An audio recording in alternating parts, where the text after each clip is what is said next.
L'humour, je rentre jamais à reculons, tu sais, là, j'ai hâte que la journée avance, j'ai hâte que l'entrevue finisse, tu sais, puis d'aller faire le show, tu comprends? Fait que c'est pour l'instant... C'est très méchant, moi, les gars. Non, mais c'est juste ma passion, l'humour, c'est ça, en ce moment, qui me fait triper, puis c'est un travail, là, tu sais, c'est exigeant, parce qu'il faut écrire des blagues, puis les tester, puis tout ça, mais une fois, là, que tu montes sur le stage pour faire ton show, c'est pas un travail, là, c'est un bonheur d'être là sur scène, là.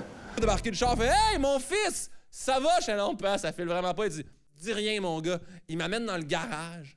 Il ouvre une petite porte d'armoire.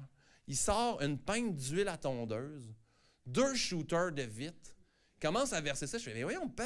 C'est pas de l'huile à tondeuse, ça. C'est du Jack Daniels. » Il fait « Ouais. » Puis tu fermes ta gueule avec ça. Je fais « Voyons donc. À quel point tu veux pas me parler? Par là de ça, tu sais très bien, pas que je bois pas de fort et je sais, c'est pour moi. Tac! Tac! Je fais « Voyons donc. À quel point il veut pas me parler? » Il fait « C'est quoi qui se passe, Guillaume? T'as scrappé ton char, t'es triste? » Je fais « Non, pas. Une émotion, ça fait le pas, je me suis séparé, ça marche plus, mon couple, il dit « T'es-tu sûr de ça des fois? C'est pas vrai. » Là, je fais « Pas mal sûr, là. Je te dirais que les signes étaient rendus assez clairs à l'appart, là. Elle pis son nouveau chum ont fait décoller. » Mais Guillaume Pinot sur scène, je vais t'avouer que c'est Guillaume Pinot dans la vie. Parce qu'il est il est il est très proche des gens, ce gars-là, puis c'est un gars très authentique dans la vie, cette personne-là, puis honnêtement, je vois pas la différence, là. Pour être honnête, là, moi, je le connais dans la loge, puis il est pareil que sur scène. La seule différence, c'est que sur scène, il fait 1h30 d'anecdotes complètement funky, drôles, mais c'est la même personne, sérieusement. J'ai fait un show à McGill quand j'étais ergothérapeute qui s'appelait le Talent Show. Puis c'était en 2007. Puis il y avait une madame qui m'a donné sa carte, elle dit c'était drôle tout ça. Puis ils m'ont fait faire un concours. Puis ça avait comme pas été à mon goût, j'ai rien fait. 2009, j'ai essayé de faire l'école de l'humour que Jay a fait, moi j'ai pas fait. Puis j'ai pas été pris en fait. Fait que j'ai encore pris une pause, je suis rentré en ostéopathie. Puis à un moment donné, j'ai fait le concours en route devant mon premier gala en 2011. Puis c'est là que ça a parti. Puis en 2013, j'ai décidé d'arrêter de travailler comme ergothérapeute pour faire que de l'humour. Puis après ça, 2015, j'ai pris en partie de Phil Roy. Puis là, 2019, mon OK, choix, fallait-tu choix autant spécifique que ça? Ou... Regarde, moi, c'est ça, là. Tu donnes du jus, Mais oui, tu sais, toujours forger un petit peu plus sa place, là. Je peux même pas dire, tu sais, comme là, ce soir, on est à Chicoutimi.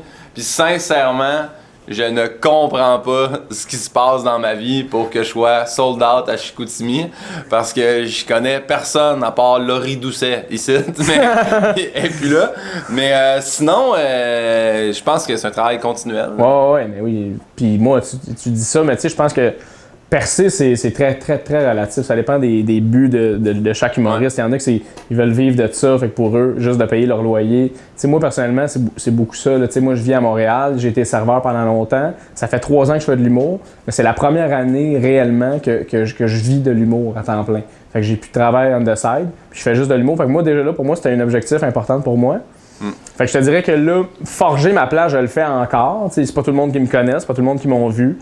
Mais tranquillement, ça va de mieux en mieux. Puis je pense que le fait que moi, je me suis seté des objectifs clairs, puis que tranquillement, je suis capable de les atteindre, c'est en masse pour moi. Là, le reste, c'est flou. Tu sais, percer, c'est comme il dit, c'est relatif. Il y en a qui vont faire des salles B toute leur vie. Des salles B, c'est comme des salles plus petites, mais qui restent quand même des... Tu sais, comme ici ce soir, c'est une salle de 400 places, mais c'est pas la grosse salle de Chicoutimi.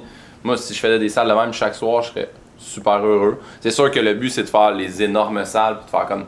Wow, mais tu sais, je sais pas, là, je pense que c'est vraiment relatif, percer, mais moi, je suis heureux de où je suis rendu. J'aimerais ça que ça continue toujours de progresser. Je pense que c'est le but de la chose. Ben écoute, moi je te dis, ça fait longtemps que ça a débuté. Je pense que j'avais peut-être 5 ans. Je faisais moi je voulais tout le temps faire rire depuis que je suis jeune, pas pour toi. Je sais pas ça. Ouais, ben oui, moi depuis que je suis jeune, j'ai vu, je pense, un numéro de Louis-José dans... Ça fait longtemps, je me souviens, 2000, à la fin de même.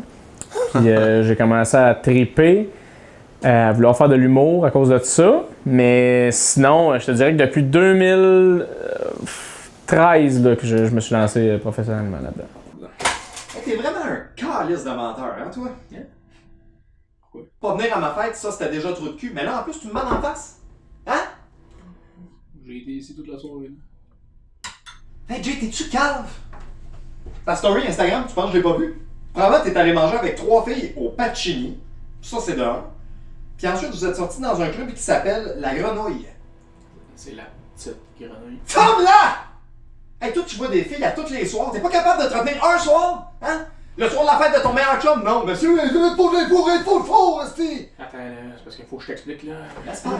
Bonne question en tabarouette. Il y a plusieurs événements qui qui m'ont rendu fier.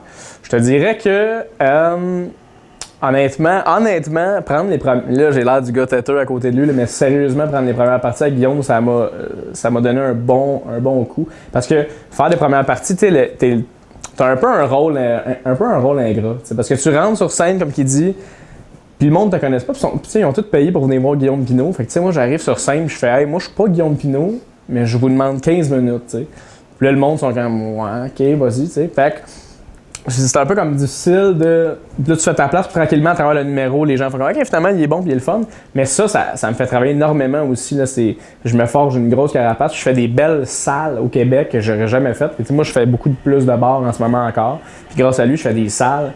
Fait que c'est vraiment le fun de faire. On fait 3-4 heures de route, on va faire une salle débile, pleine, parce que ce gars-là, tout va bien en ce moment. 400 personnes dans la place. Puis moi, j'ai le droit de goûter un peu le rêve à Guillaume. Fait que c'est fou. Ben, tu sais, moi je suis un raconteur, fait que c'est des anecdotes. Je parle un peu de, en fait, pas un peu, je parle que de ma vie, là, ce que je sais par rapport à moi. Fait que je raconte un événement de rupture, comment je me suis remis de ça, comment mes parents ont dealé avec le fait que j'ai lâché tout pour faire de l'humour. Puis je parle de ma nouvelle copine, des voyages qu'on fait ensemble.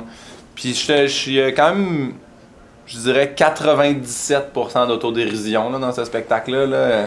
Fait que c'est à ça que les patients. Ça, tu vois, c'est des formations. Des crosses! Ça, c'est l'ergothérapeute ostéopathe qui parle, wow. mais que les auditeurs, les spectateurs. patients. Les patients, c'est tous des clients, mais j'ai guéri par le rire. Là. C'est ça que je fais. Ah! C'est bien ça. Ouais. C'est bien ça.